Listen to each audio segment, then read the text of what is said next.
Absolutely. How do you keep humble? Family, mum and dad keep you in check, your brothers, and I've got nothing to not be humble about, you know.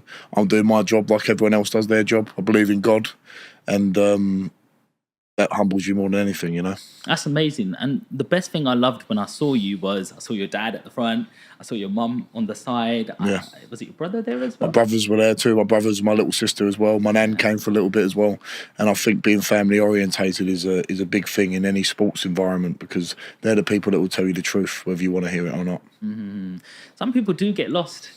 You know, they're around big names, big people, and they think they're going to get, you know, a lot back by hanging around with certain other people. And sometimes all you really need is just your nearest and dearest. Definitely. And it's been great. I've met some great sports people, Conor McGregor being one of them, Tyson Fury.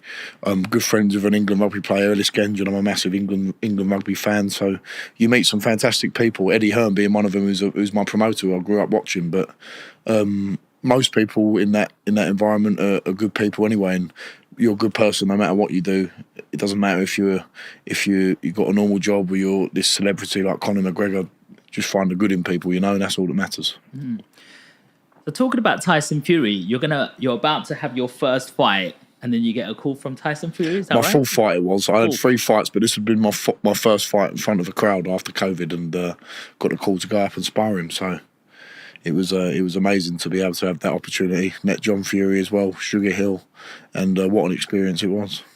What a big human being Tyson Fury Massive. is. Like, his hands are like massive. Like, what's it like going up sparring against? Like, how much power do you release when you're sparring a guy like that? You go all out every spar, really. Like, you're not going to hold your power back. You might hold back the intensity sometimes in terms of how, like, sometimes you spar people with less experience than you, and you might catch them and then back off. But sometimes the spars are very heated. I've had many heated spars with my good friend Joe Joyce.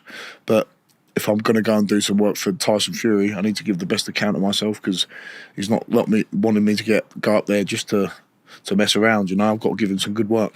How much of an advantage is that height and reach that Tyson Fury has? If used well, it's a big advantage, but being tall is not always an amazing thing. The overhand right, you can be caught with quite easily. You keep dropping your hand, you're a big target. It all depends on how you use it and what tactics you implement. If you're a tall man, you want to use your reach, you want to use your jab. If you're a shorter man, you want to rough it up and get on the inside. But everyone's different. Every boxer's different. Mike Tyson was a world champion, and as you said, Tyson Fury's been a world champion, and they're both completely polar opposite builds. Yeah. So it's all about how you harness your own personal skills. What's your style? Aggressive, instinctively aggressive. I can't change that. Is that pressure, trying to put pressure on your... Yeah, your putting opponent? pressure on the opponent, but I think I'm maturing in that now and learning that I can box as well. I can do that. I haven't had to show too much of that yet, but in the gym, sparring, I've got good boxing skills, and it's all to do with your subconscious and relaxing a bit when you're in the ring. Now I've done it 12 times, you do it again and again, the nerves don't get you as much, you're not as tense, and I can hopefully deliver better performances, and the knockouts will be more fluid that way, you know? Well, you're known to be a knockout puncher. You know, 11 knockouts out of 12 fights. That's a pretty solid record so far already.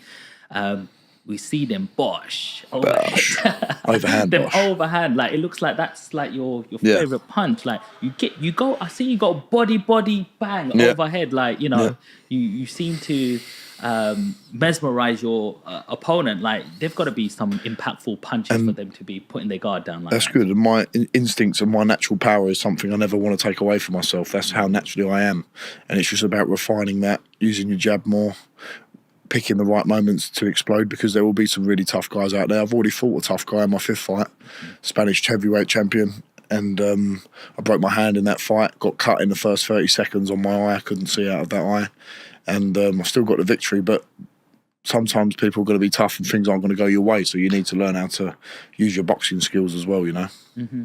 Let's talk about some of your fights, being that we're on that topic. So when you fought Musil, Dominic Musil, from the Czech Republic. I fought him round 1, 29th of October 2022.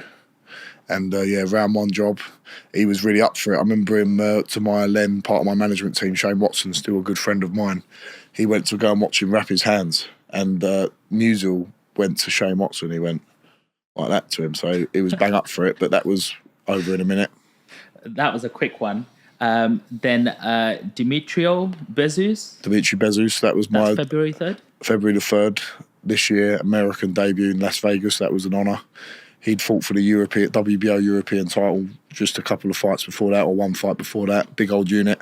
Only been beat once, had 10 victories, 1 loss, and blew him away from there. I was happy about that because I got cut in the build-up to that fight as well on my nose. Oh, no. And I had to hide it a little bit, and I was fine, but it's got a risk of coming back open, and that's never good when a cut comes open.